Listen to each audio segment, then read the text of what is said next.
musika talde bat aukeratzea zaila egin zait pixka bat, asko ditut gustoko, baina bueno, nire lehenengo musika taldea edo hasiera horretan asko markatu zidana, eta bueno, 13 urterekin entzuten hasi nintzanean, izan zen Metallica, Master of Puppets eta Ride the Lightning diskoak entzun dituenean, bueno, pixka bat desberdina, gurasoen kotxean entzuten zen musika, edo entzuten nuen musikatik beste zerbait bazegola ere deskubritu nuen, eta bueno, pixka bat hori izango zen nire lehenengo talde estandarte bezala. Disko bat aukeratzeko baita ere, etapetan pixka bat egin dut saio hau edo pixka bat sekzio hau, eta izango da The Smithen The Meat is Murder diska, pixka bat metal, punk eta rock mundutik netorren edo gehien bat entzuten nuenean musika estilo hori zen, eta pixka bat The Smith lehenengo aldiz entzun nuenean gitarra txorusak eta arpegioak eta beste mundu bat bezala irekizian, eta indie rock, pop eta estiloetara pixka bat zabaldu ninduen. Galdera hau oso zaila, baina lehen komentatu duten bezala gurasoen kotxeak ere asko markatzen dute, eta gurasoen kotxean egia esan denetatik entzuten zen, euskal musika, kanpoko musika, baina badaukat rekuerdoa Abaren rekopilatorio bat asko entzuten genuela, eta Abaren ez abesti mitiko bat esateagatik, Dash Your Mother Now abestia badaukela elektronika puntua, baina rockeroa ez, hor 70-80 hamarkadako puntutxo hori, eta talde netzat, melodia pop perfektoak egiten zituen taldea. Izaki Gardenaken argi gutxirekin askotan hobe ikusten da, nik uste dut Izaki Gardenaken lehenengo abestitakoa edo entzunenan, eta esaldi motza, baina borobila iruditzen zait. Bateria munduan esan beharko baliman nituzke, 3 esango nituzke, Travis Barker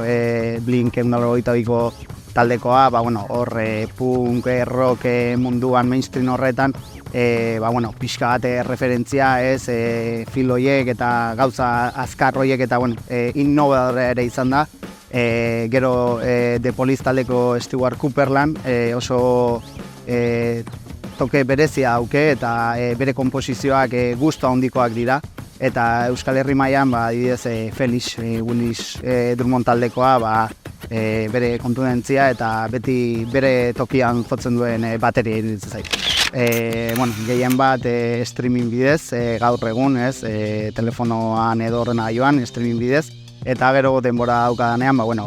viniloa asko gustatzen zait, eta saiatzen naiz kontzertuetara joeten eta kontzertua gustatzen baldin bazait viniloa erosten, eta CD-a ere batzutan, baina gehien bat streaming bidez. Bi aukeratu ditut, bat etxean, Urretxu Zumarragako gaztetxea, bertan hasi ginelako, eta badauke ere bere xarma hori, tren geltoki zarra, Udolako tren geltoki zar horretako geldialdi bat zan, eta badauke bere puntu berezia bezala. Eta gero goratzen naiz, orain dela 8 urte edo Donostiko guardetxe aretoak ere tokiagatik eta kontzertuak eta egiten zirenean hor Donosti goran ikusten da pixka bat goran egongo balitzez bezala, eta rekuerdo politxa hogete areto hortatik. Azken aldian kontzertu askotara joan izan naiz, baina areto bat aukeratzerakoan kontzertu bat ikusteko azken urtean gehiena joan izan naizena Biarritzeko Atabal aretoa, oso soinu ona, eta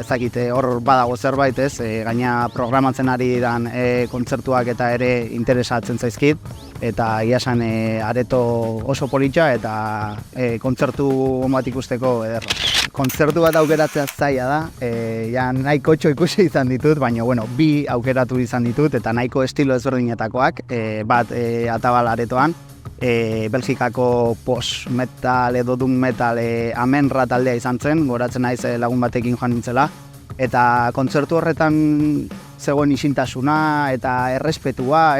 musikarekiko, eta denak geuden oso musikan bezala sartuta, eta asko goratzen dut, eta gero beste bat zogain dela asko, Victoria Eugenia Antzokian, Morgan, lehenengo aldiz kontzertu bat ikusi nuen tokia, Victoria Eugenian Morgan izan zen, eta berezi hauket, eta soinu aldetik, eta asko gustatu zitzaidan, eta rekuerdo politxa hauket. bueno, mane lehenengo diruarekin, seguramente gurasoen pagekin izango zela, Estatu Batuetako Multicrew taldearen Dr. Feelgood, hola Metallica esan detena horren etorrenetik eta, bueno, Bob Rock produktoreak ere lehenago egin zuen diska izan zen, Black Album hori baino lehenago, eta hori izan zen lehenengo diska. Bi esango dituz, biak nahiko antzeko erosin ditun, eta izangoa The Blaze Frantziako elektronika taldearena, Jungle azkeneko diska, eta Argentinako Fin del Mundoren Todo va hacia el mar.